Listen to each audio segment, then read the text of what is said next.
Hello বন্ধুরা, কেমন আছো সবাই? আশা করছি ভালো আছো। আজকে খুবই টেস্টি আর ইজি রেসিপি তোমাদের সাথে শেয়ার করতে চলেছি। ভিডিওটা মন দিয়ে দেখো। সম্পূর্ণ নিরামিষে মটর পনির আমি কিভাবে বানাই সেটাই তোমাদের সাথে আজকে শেয়ার করব। প্রথমেই প্যান গরম করে নিয়েছি, এখানে তেল দেওয়া হয়ে গেছে, পরিমাণ মতন তেল দিয়েছি। 200 গ্রামের আমি মালাই পনির নিয়ে এসেছি, সেটা এখন এরকম পিস পিস করে কেটে হালকা করে নেড়ে চেড়ে নেব। একদম লাল করে ভাজবো না, ওতে কী হয় পনিরগুলো শক্ত হয়ে যায়, যেহেতু মালাই পনির, তাই হালকা একটু লাল লাল হয়ে গেলেই তুলে নেব কয়েক সেকেন্ড নাড়াচাড়া করার পরে। আর এটা সম্পূর্ণ নিরামিষ কেন বললাম, এতে আমি পেঁয়াজ রসুন কিচ্ছু ব্যবহার করছি না।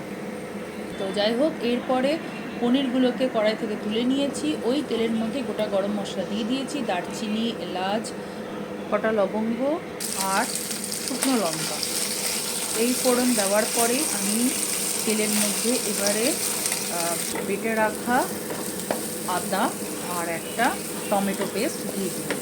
আদাটা বেটে রাখা এই কারণেই বললাম, আগের থেকেই বেটে ফ্রিজে স্টোর করা হয়ে থাকে আমাদের বাড়িতে, মানে নিয়ে এটা করে থাকে, যার জন্য যখনই রান্না করতে হয় ঝটপট ফ্রিজ থেকে বার করে কিন্তু আমরা রান্না করে দিতে পারি।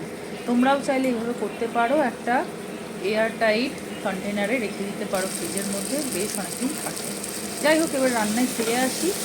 এবারে এখানে দিয়ে দিলাম মটরশুঁটি আর স্বাদ মতন নুন, মিষ্টি, হলুদ গুঁড়ো, লঙ্কা গুঁড়ো, জিরে গুঁড়ো, ধনে।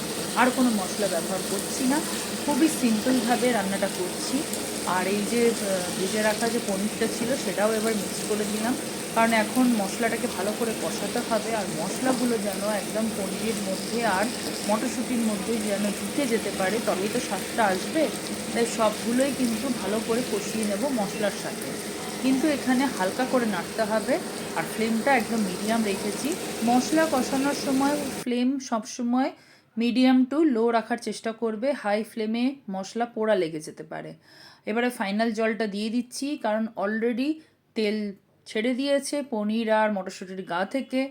আর নাড়াচাড়া হালকা করে করলাম যাতে কিনা পনিরগুলো ভেঙে না যায়।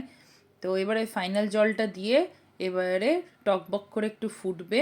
এবারে ফ্লেমটা বাড়িয়ে দিয়েছি, যেহেতু জল দিয়ে দিয়েছি। আর ঝোল বেশি রাখছি না, গ্রেভি একদম সেমি গ্রেভি রাখবো। আর তোমরা চাইলে এখানে তোমাদের মতন গ্রেভি রাখতেই পারো। তো যাই হোক, এবারে এটাকে ফুটতে দেব। আমার কিন্তু রান্না অলমোস্ট ডান।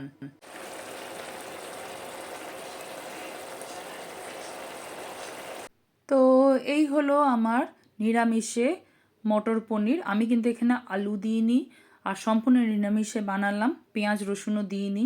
তো দেখো কত চটজলদি এইভাবে মটর পনির বানিয়ে নেওয়া যায়। এই রকম মটর পনির কিন্তু লুচি, পরোটা, রুটি, এমনকি রাইসের সাথেও খুব ভালো লাগবে। আমি তো ডিনারের রুটির সাথেই খেলাম, ভালোই লাগলো খেতে। তোমরাও ট্রাই করে জানিও কেমন।